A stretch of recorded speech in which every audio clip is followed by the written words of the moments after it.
plaisir est pour moi de vous retrouver. Madame, Messieurs, bienvenue dans ce téléjournal. Pas de répit pour le chef de l'État, quelques jours après le crash du cargo assurant la logistique présidentielle. Félix Tshisekedi s'est envolé pour les États-Unis. Ensuite, il sera reçu au Japon. Marche anti-corruption du CLC pour ce lundi 22 octobre. L'on continue d'enregistrer de critiques. Enfin, la délinquance juvénile dans la ville-province de Kinshasa, particulièrement dans la commune de Ngiringiri. Les habitants tirent la sonnette d'alarme. Ce sont là les principaux sujets que nous allons développer tout de suite. Vous avez mieux fait de nous choisir pour vous informer. Et c'est parti pour 30 minutes d'information.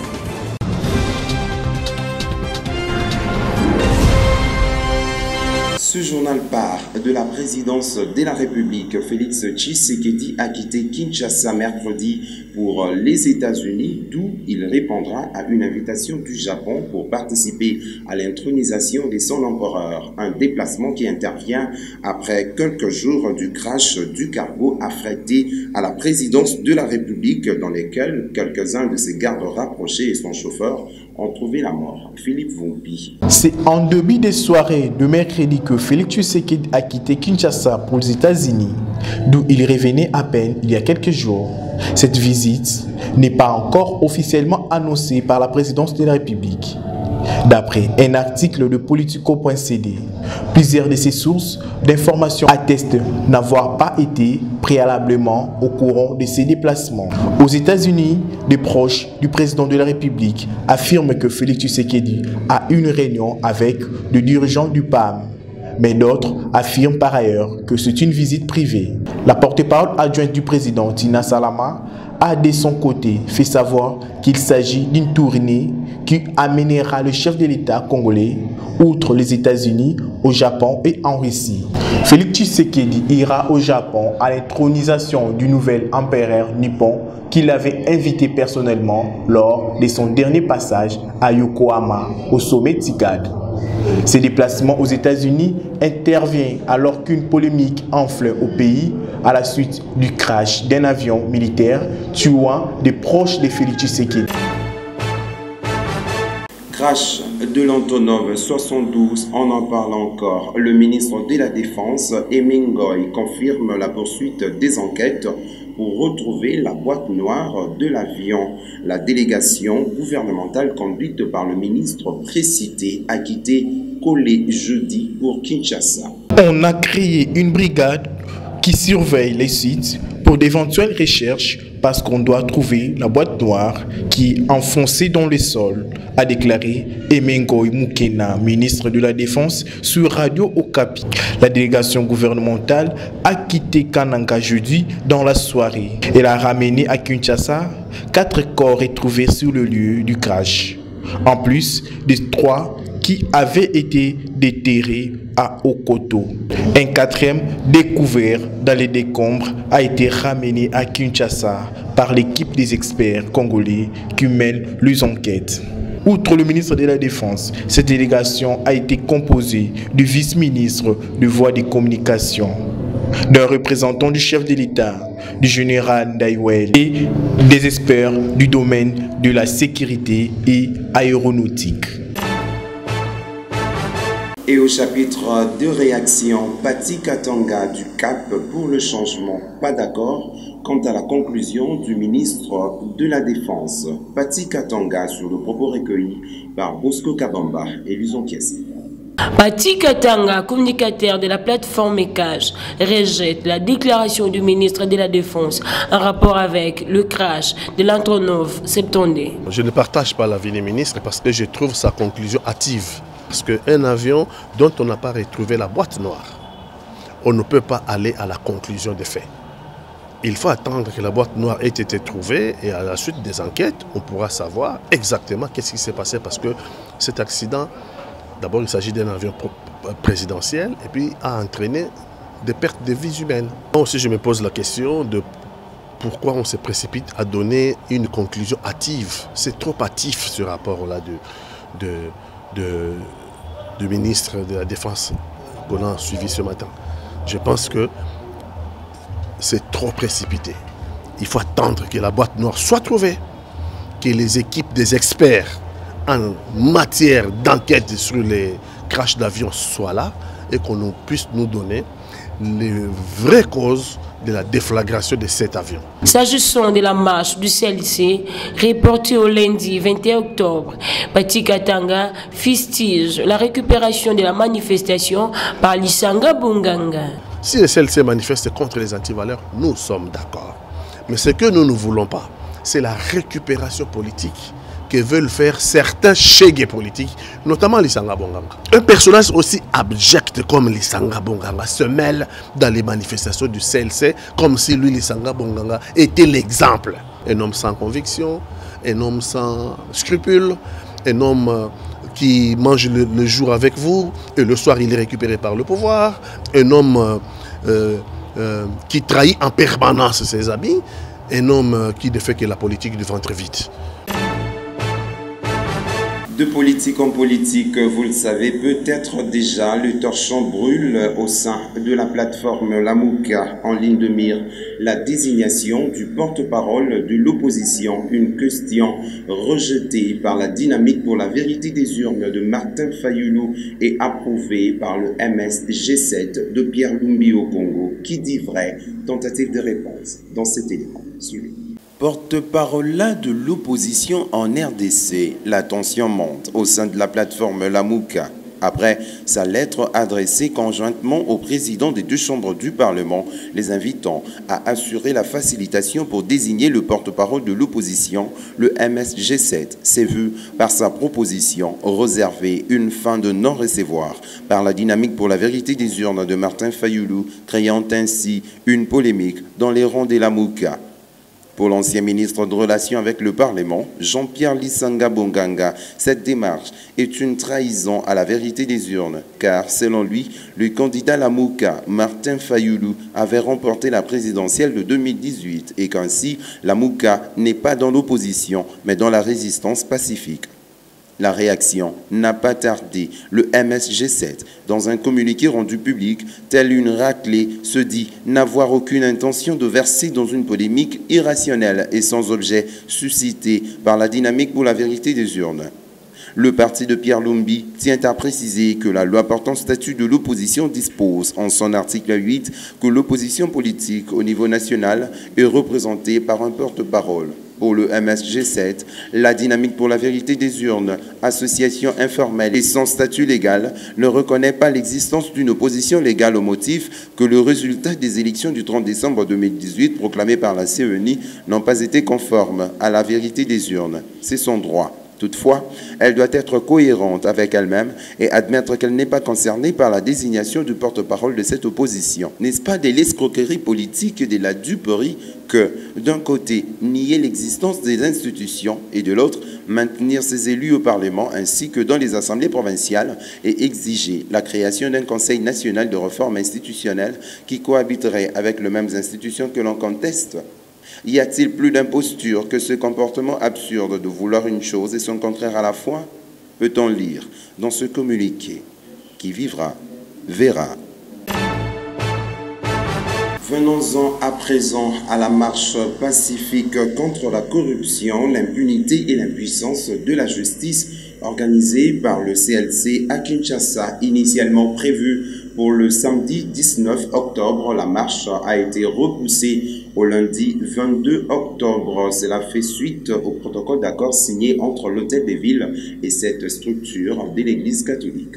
Au sortir d'une séance de travail avec le gouverneur de Kinshasa, Jean-Tini Ngobila, le comité laïque de coordination CLC a décidé de ramener sa marche pacifique programmée le 19 octobre au 21 du même mois, soit 2 jours plus tard, pour permettre à l'Hôtel des Villes d'organiser paisiblement son activité du lancement de l'opération Kinbopeto, programmée le 19 octobre, le même jour que celui qui était programmé par le CLC. Pour le reste du pays, la marche anticorruption est maintenue au 19 octobre. Pour le professeur Isidore Ndaiwel, un des membres du CLC, cette marche s'organise contre la corruption, l'impunité et l'impuissance de la justice. Eux remercient le parti politique, mouvement citoyen et la société civile qui se sont prononcés en faveur de cette marche. Marche du comité laïque de coordination, les réactions fusent de partout. Au Conadé, Moïse Monidela, son président, soutient l'initiative et estime que cette marche ne peut pas offusquer le nouveau pouvoir car cela concourt à la bonne santé de la démocratie. Suivez. Pour Moïse Monidela, la marche du CLC est utile pour l'intérêt général de la population. Lorsque on est contre la corruption, c'est qu'on est pour la bonne gouvernance, pour l'orthodoxie financière. À quoi ça peut choquer? Et toute personne animée de bon sens, il ne peut pas être contre une telle démarche. Parce que c'est une démarche de bon sens. Cette démarche-là, pour tous les démocrates congolais, ils doivent se joindre au CLC pour déclarer la bonne gestion des affaires de l'État. Et c'est comme ça, le plus diminué aura aussi un poulet. Zolo Bambi a dit qu'il y a 15 milliards de dollars que chaque année dans les poches des gens, des individus. Il n'y a pas l'orthodoxie financière. Il faut mobiliser les recettes. C'est tout ça. La démarche de CLC, c'est une démarche, encore une fois, noble, juste. Faisant d'une paire des coups, Monidela commente les remous observés dernièrement à l'IDPS en rapport avec le crash de l'Antonov présidentiel. Je veux dire que ce qu'il dit là-bas, c'est ça l'expression. Hier, on nous disait qu'il faut écouter la base, non? Yokabaz. Yokabaz. On disait que non, non, je me rétracte parce que la base a dit. Mais suivez la base. Parce que vous l'avez dit, vous êtes l'historien du présent. Vous savez bien que la base n'en veut pas. Mais si on respecte la démocratie, si on respecte, on a beaucoup de respect. Parce que moi, j'ai beaucoup de respect pour ces gens-là. Parce que grâce à ces gens-là aujourd'hui, Félix est au pouvoir. Grâce à la pression de ces gens-là, Kabila a eu peur. Et il a lâché du lest. Du côté du Front commun pour le Congo, Raphaël Loulou, l'un des cadres, fustige la tenue de la marche du CLC et souligne que cette structure de l'Église catholique ne cherche qu'à faire couler le sang de Congolais. Justin Manyongo, Luison Kiasi. Pour Raphaël Loulou, la marche du CLC n'est pas opportune. Pour l'affaire de 15 millions, il y a des structures de l'État qui peuvent suivre cela. Pour les départs de la Cour constitutionnelle, est-ce que c'est le CLC qui est habilité à le faire? Donc, je trouve, en ce qui me concerne, qu'une structure informelle comme ça, on ne peut pas la suivre et on doit la condamner de la manière la plus absolue. Le CLC fait une autre forme de pression, l'anarchie. L'anarchie est aussi une forme de pression. Les désordres est une forme de pression.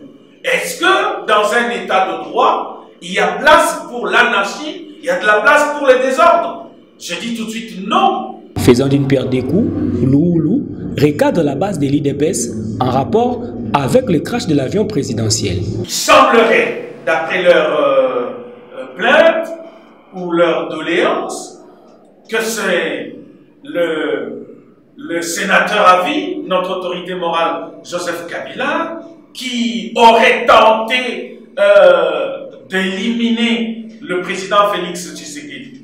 Pour quelle raison? Il n'y a que les militants irréfléchis de l'UDPS qui disent que Félix Tshisekedi était à bord de l'Antonov pour que Joseph Kabila sache que, tiens, c'est là que... Ça, c'est irréfléchi. Irréfléchi parce que le président Félix Tshisekedi, à ma connaissance, ne se promène pas à bord de l'Antonov.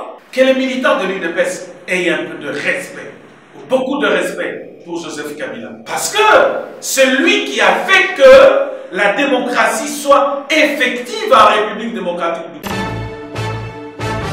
Dans un autre registre, vous le savez peut-être déjà, les conseillers spéciaux de Moïse Katumbi a récemment obtenu son passeport. Salomon Kalonda Dela a, par cette occasion, inscrit cet acte dans la décrispation politique et l'esprit d'ouverture du chef de l'État Félix Antoine Tshisekedi, motif de satisfaction pour le COGECA, collectif de jeunes katumbistes. C'est aux heures des après-midi de ce samedi 12 octobre 2019 que les boulevards Lumumba du Kalemi dans le Tanganyika vibrent au rythme de la caravane motorisée et de la fanfare dans une ambiance émerveillante qu'une marée humaine de membres du Kojeka et fans des Katumbi, chapeautés par le premier citoyen katumbiste au Tanganyika, Efa Israël, inonde la route principale de la place de la Libération jusqu'à Moussalala, en passant par le bureau provincial du Kojeka, construit jadis par Katumbi Chapwe. Tous vêtus de blanc, couleur de joie et de paix, un seul message montre la quintessence de cette activité. Soutenir le patriote Salomon Idi Kalonda Eskadela, conseiller principal du chairman pour l'obtention de son passeport biométrique, ce 8 octobre dernier.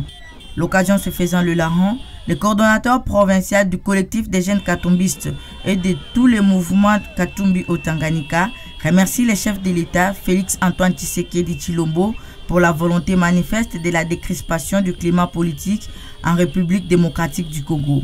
Ici, le number one katumbiste au Tanganyika s'exprime dans cet extrait de sa déclaration. Efa Israël.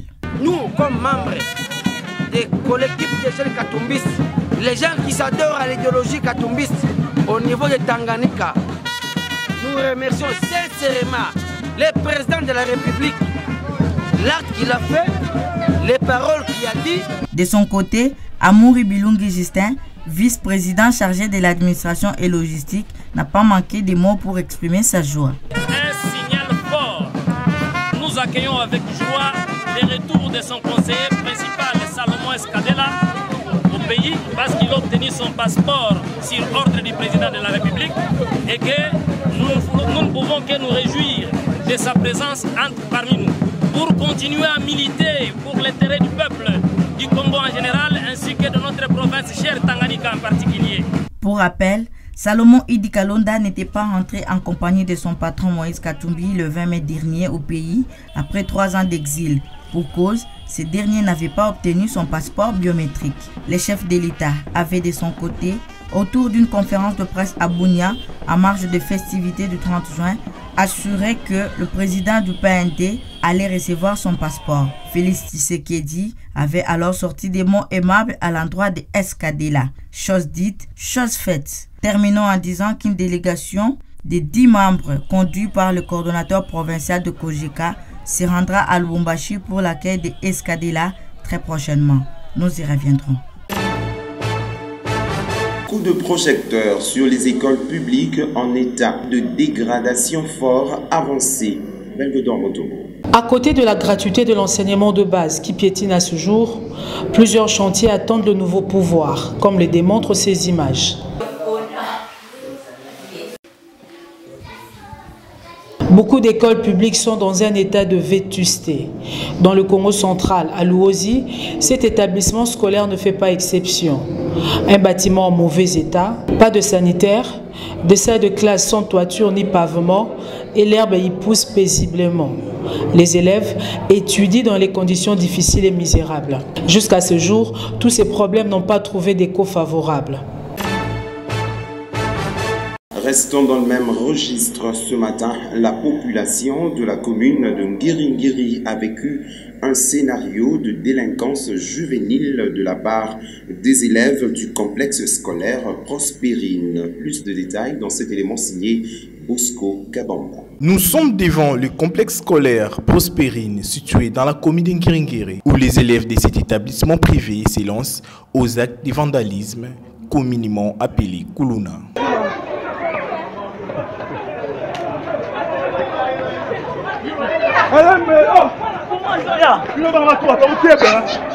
Comme l'image démontre, ces élèves se jettent des projectiles face à ces comportements qui perturbent l'ordre public. La police intervient et appréhende le meneur de troubles. Pourquoi l'école, qui est censée encadrer les enfants, ne prend pas de mesures pour pallier au phénomène Kuluna, qui aujourd'hui passe de la rue à l'école, aux autorités compétentes d'agir. Le professeur Devos Kitoko, secrétaire général de l'ECD, est l'invité du vrai journal. Monsieur Devos Kitoko, secrétaire général de l'ECD, partenaire à Martin Fayoulou, invité du vrai journal. Bonjour. Bonjour madame. Le poste de porte-parole de l'opposition à l'Assemblée nationale, ça vous va? Non, je crois que les amis de Lamouka doivent être cohérents dans leur démarche politique. C'est peut-être là encore une fois une distraction de plus. Depuis la proclamation des élections chaotiques du 30 décembre 2018, la Mouka a tenu successivement de conférences, de réunions. Au cours de toutes ces réunions, de Bruxelles jusqu'à la République démocratique du Congo, et la dernière réunion en date, c'est la réunion de la fois passée à Lubumbashi, la Mouka a réaffirmé la victoire de son candidat Martin Fayulu Madidi à l'élection présidentielle passée. À partir du moment où nous avons reconnu que c'est notre candidat qui a gagné l'élection et qu'il est empêché d'exercer l'effectivité du pouvoir, il devient aberrant, voire ridicule, d'être à la fois vainqueur de l'élection et opposant à cette élection. Voilà pourquoi, pour nous à l'ECD et pour nous à la dynamique pour la vérité des urnes, la question du porte-parole de l'opposition ne nous concerne pas parce que nous sommes les gagnants de l'élection. Nous avons gagné. Et nous sommes dans une phase de l'organisation de la résistance contre les fraudeurs, contre les tricheurs et les corrupteurs et les corrompus qui ont marché et foulé aux pieds la volonté souveraine de notre peuple exprimée librement le 30 décembre 2018. Mais vous dites que vous ne reconnaissiez pas Félix Tshisekedi. Vous ne voulez pas ces postes de porte-parole de l'opposition, mais il y a des députés de la Mouka qui siègent. Oui, nous avons défini avec nos amis qu'au niveau de l'Assemblée nationale, nous devons avoir des sentinelles de la République. Appelez-les comme vous voulez, mais ce sont les gardiens du temple. Et ils ont 3 missions. Vous devez observer calmement lorsque les choses marchent. Vous devez protester quand il y a des rapages. Et vous devez sortir et crier quand c'est diabolique. N'est-ce pas là l'opposition?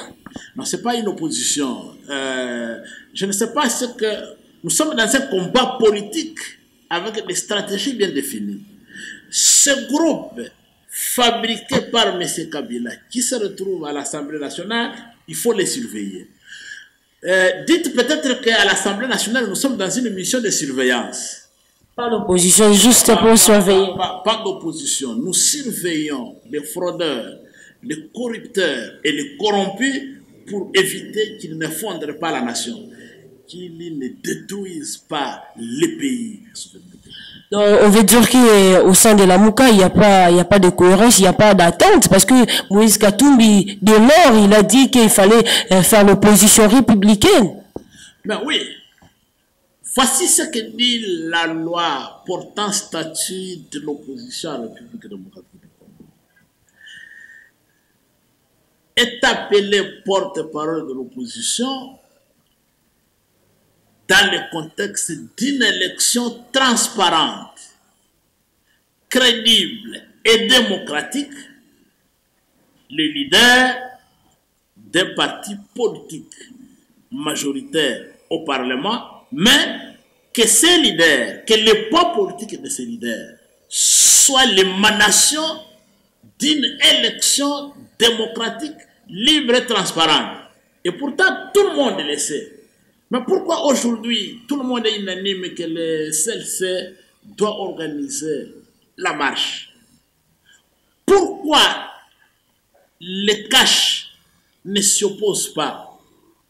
Pourquoi tous les citoyens de la République ne s'y opposent pas? Parce que tout le monde est convaincu qu'il y a eu corruption. Accepter les résultats des arrêts rendus par les mêmes corrompus. Voilà, c'est un peu banal. Vous, si on peut le dire, vous, la vérité des urnes, et de l'autre côté, Moïse Katumbi et de Pierre Numbi, eux, ils tiennent. Vous, de votre côté, vous restez avec la vérité des urnes. Quel est l'avenir de la Mouka? Non, la Mouka va vivre. La Mouka est comme une famille où les enfants d'un même père, d'une même mère ont des perceptions différentes sur des questions, mais restent membres de la même famille. Les amis qui pensent que les porte-parole de l'opposition, c'est une opportunité pour se positionner dans l'architecture institutionnelle et bénéficier de certains avantages du pouvoir, ils se trompent. Ils se trompent énormément et ils vont tout simplement aider leurs amis de la Kabylie de reconstituer les groupes et de continuer à chosifier notre peuple. Et nous allons nous y opposer. Nous allons nous y opposer parce que nous allons mobiliser et nous allons continuer à mobiliser notre peuple et que ce porte-parole là sera un fonctionnaire de M. Kabila et de Félix Tshisekedi. Ok, quand Martin Fayulu nous proposait un plan pour la sortie de la crise, n'est-ce pas, il avait reconnu que Félix Tshisekedi était président de la République démocratique du Congo? Non, on n'a jamais reconnu. C'est un plan, vous l'appelez très bien, un plan de sortie de crise. Un plan de sortie de crise propose des alternatives, des pistes de solutions pour sortir de cette crise. Martin Fayulu est parti du constat selon lequel le pays est plongé dans une crise de légitimité. On va parler autre chose. La marche LC, reportée pour son lundi, c'est pas une faiblesse, hein? Bon, je ne peux pas dire la faiblesse parce que les CIDE, mon parti, ou la Mouka, notre plateforme, la dynamique pour la vérité des îles, ne sont pas les organisateurs. La manifestation a été initiée par le CLC et le CLC a fixé la date. Mais cette date-là a été discutée par l'autorité locale qui doit sécuriser les manifestants et ils ont trouvé un compromis qu'il faut ramener la manifestation à lundi. Donc, je ne peux pas appeler ça comme faiblesse. Nous allons assister avec nos cadres et nos militants à ces manifestations, non pas en tant que parti politique, mais en tant que citoyen de la République. Le crash de l'Antonov du président de la République, comment est-ce que vous voyez ces choses? Madame, vous savez, quand il y a mort d'homme, dans un État qui se respecte, je crois que la spéculation et la politisation de la perte de la vie de ses concitoyens, je crois que c'est une pratique qu'il faut combattre et bannir. Mais n'étant pas technicien, ni de l'aviation, ni des conditions météo, encore moins de tout, je ne maîtrise pas tellement le rouage du fonctionnement de ces services, je me réserve de tout commentaire.